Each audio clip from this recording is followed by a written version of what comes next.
Nasa ating pugli at makakausap natin PHIVOLCS Director Teresito Bacolcol. Director Sito, magandang umaga po sa inyo. Orly Trinidad po ito sa radyo ng TV pa. Good morning, Director. Yes sir, good morning din po sa inyo. May mga report kahapon na dapat may 2 hanggang 3 linggo pang matinding bantayan sa Canlaon Volcano dahil sa posibilidad na yung nangyari po noong nakarang araw ay pahiwatig ng mas matinding pagsabog ho nito o eruption ng Bulkang Canlaon. Pwede pakipaliwanag po ano ho yung mga maaring napagtunan po ng pansin para maging ganito ang ating pagbabantay sa Canlaon Volcano, Director? Okay. So yung alert level 3 po kasi natin ay nangangahulugan na possibility na magkaroon ng hazardous eruption in the following week. So tinitingnan natin, closely monitoring tayo sa mga parameters kapag dumadami yung paglindol or kapag tumataas yung sulfur dioxide or kapag dumadami yung ashing events natin.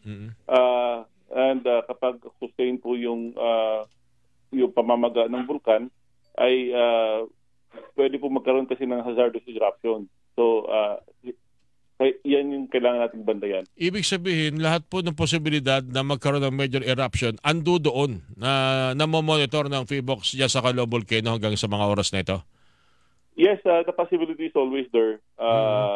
For now, medyo tumataas yung number of earthquakes natin. For the past 24 hours, ay meron tayong naitala na 31 volcanic earthquakes. 31. Simula ka anong oras po ito? Simula kailan po ng 31 volcanic earthquake? 12 a.m. kahapon to 12 a.m. kanina. Okay.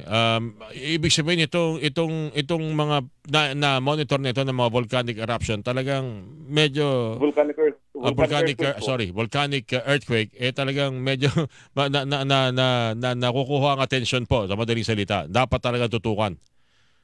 Yes, kailangan po na talaga natin tutukan. Sana po yung ating mga kababayan, lalo yung mga LGUs around Canlaon Volcano, yung mindset po ay hindi po lower down or stepping down of the alert level, but should always be stepping up the possibility that it may go one alert level higher, and the possibility na magkaroon po ng escalation of activities. Ano naman po para po handa po palagi. Ano naman po ang measurement, no? Yung sukat nitong emission ng sulfur dioxide?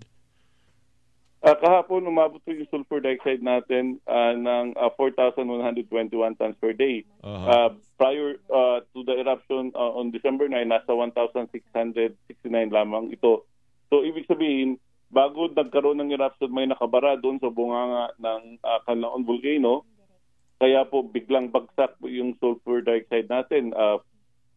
Umabot po ito ng matataas nung December 5, for example, umabot ito ng 6,000 tons per day, and biglang bumagsak nung December 9 prior to the eruption. So ibig sabihin may nakabara doon sa bunganga, and then ngayon dahil sa tindi ng pressure,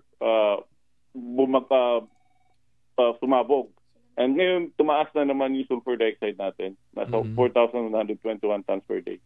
Mukhang napakalakas, napakadami nung binugang abo. At as far as Panay Island, naranasan daw yan. Hanggang saan ba umabot itong ashfall na ito ng Canlaon? Natukoy ho ba ng PHIVOLCS, Director? Yes, umabot po ito hanggang Antique. And that's more than 300 kilometers away. So, depende din mo kasi yan sa gaano ka lakas yung hangin. Hangin, tama po. Yes, right. So, umabot po doon. And may team po kami ngayon sa PHIVOLCS na tinitingnan ano pa ba yung mga areas na affected. For sure, yung mga, kung umabot na sa Antique, ibig sabihin yung mga karatig munisipyo at saka syudad na malapit lang sa Canlaon Volcano ay affected din. In fact, sa social media, nakikita natin yun sa yung may isang bayan na puro volcanic ash. Oo nga, puro bubungan lahat ng bahay, pati mga gusali. Siya nga ho pala, madaragdagan pa ho ba yung danger zone na yan ng 10 kilometro? Madadagdagan pa ho ba yan, Director? Kapag i-raise natin to alert level 4, we may increase the recommended danger zone from 6 to 10. Medyo So sana hindi naman umabot sa ganyan. Sana naman, sana naman sitwasyon. wag na dahil mukhang marami-rami na ho tayong dapat ilikas. Ngayon pa lamang talagang pahirapan na eh. Pero dapat din maunawa natin mga kababayan ang kahalagahan kung bakit meron tayong ginagawang evacuation. Ano po, Director? Yes, tama po kasi mahirap naman pong tamaan tayo nung yung pinaka-delikado dito yung pyroclastic density current na rumaragas ang mixture ng abo, volcanic gas and volcanic fragments, and mabilis po ang takbo nito, umaabot po ito ng hundreds of kilometers per hour.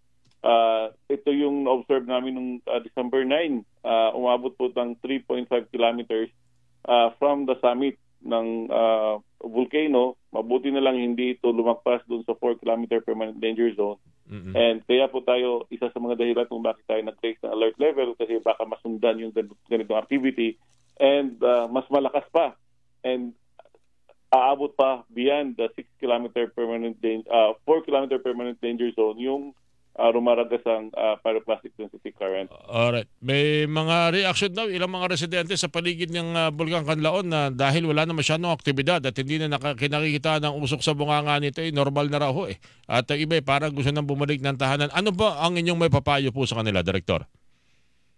Wag muna kapag ni-raise na natin o ni-lower na natin yung alert level 2, then saka lang sila bumalik doon sa kanilang mga tahanan if between nasa loob sila ng 4 to 6 kilometer danger zone. Yung 4 kilometers naman, permanent danger zone, dapat wala talagang tao dyan anytime, even at alert level 0. Okay. At siguro sa darating ng mga oras siguro makikihingi ho kami ng update. Malaga kasi itong araw nito hanggang sa susunod na 2 hanggang 3 linggo sa pagbabantay. Ano po, Director? Yes po. Sana nga po mag-step down na yung activity ng alert ng Canlaon Volcano. Ayaw din man natin magpapasko sana yung mga kababayan natin sa mga evacuation centers.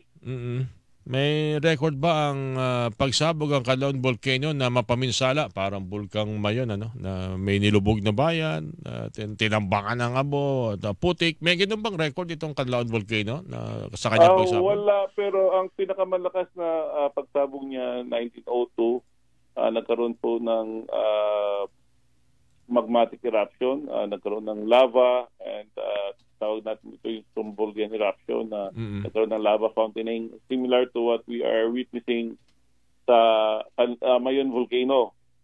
Pero dito, that was only in 1902. After that, halos pagsabog ng Canlaon Volcano ay phreatic or phreatomagmatic eruption. Alright. Director Capipito, papasalamat sa inyong oras at tama-tama ba tayo nag-uusap? Meron daw hong pag-inig na naitala sa Sarangani Island. I-report lang ko namin, Director. Maraming salamat po at hingi na lang uli kami ng follow-up sa inyo. Thank you, sir. Okay. Si Dr. Teresito Bacolcol, mga kapuso, PHIVOLCS Director, ang inyo pong napakinggan. Hilingan, walang pinoprotektahan.